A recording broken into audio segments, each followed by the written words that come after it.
Halo Ozer, selamat datang di OS Radio Jakarta, radionya anak Politeknik. Kali ini saya dengan Farel akan membawakan materi tentang apa sih, Rel? Oke, pada kesempatan kali ini kita bakal bahas soal 3 migrasi. Ada 3 migrasi, yaitu migrasi BPA, migrasi BATG, sama migrasi Timbal.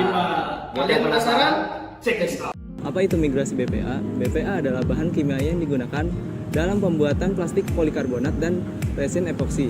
BPA ini terjadi dalam kemasan air galon isi ulang. Migrasi pada kemasan air galon bisa terjadi dikarenakan penggunaan kemasan air galon yang digunakan secara berulang-ulang. Nah, itu mengakibatkan beberapa zat kimia pada air galon itu bisa mencemari kemasan air minumannya. Bahaya BPA ini sendiri bisa mengakibatkan gangguan hormon endokrin, gangguan kesuburan pria, diabetes 2, dan lebih parahnya lagi bisa mengakibatkan kanker. Solusinya, kalian bisa menggunakan galon BPA free yang terdapat pada kode galon, yaitu kode dengan kode plastik nomor 1. BATG merupakan senyawa kimia yang digunakan oleh sebagian industri sebagai bahan pembuat dari epoksi resin.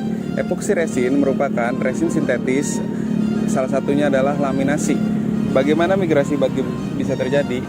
Karena interaksi BATG dengan makanan, perubahan suhu, serta waktu lama kontaknya.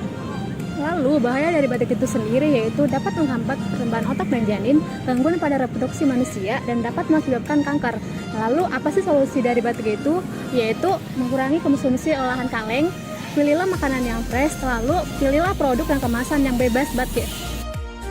Nah, kita udah sama-sama menyimak soal bahaya migrasi. Bahaya migrasi lainnya yaitu timbal. Kenapa timbal? Sebelum kita masuk ke topik pembahasan, timbal sering kita jumpai pada bahan kemasan makanan. Bahan kemasan makanan yang terdapat timbal, salah satunya adalah bahan kemasan gorengan pinggir jalan ini.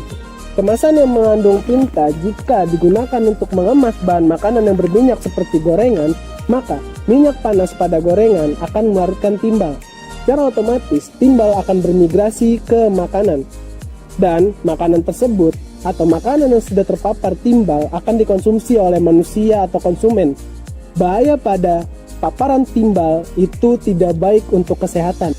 Untuk bahaya timbal, ketika timbal dalam tubuh manusia terakumulasi sampai batas tertentu, maka gangguan kronis dapat terjadi. Yang pertama seperti gangguan sistem saraf pusat, yang kedua gangguan saluran pencernaan, yang ketiga parestesia, yang keempat gangguan otak, yang kelima gangguan reproduksi. Kenapa sih timbal bisa terjadi? Faktor utamanya adalah tinta pada kemasan tersebut. Yang kedua yaitu adalah minyak dengan suhu yang tinggi. Untuk solusinya, yang pertama menggunakan tinta cetak yang aman untuk makanan. Dan yang kedua, sebisa mungkin hindari tinta cetak pada kemasan yang bersentuhan langsung dengan makanan. Berarti selain kemasan gorengan ada lagi nggak sih? Nah, selain daripada kemasan gorengan pinggir jalan ini, kemasan-kemasan yang mengandung timbal yaitu kemasan-kemasan pada jajanan-jajanan pinggir jalan lainnya. Kayak contohnya fried chicken, cireng, cimol, dan lain-lain.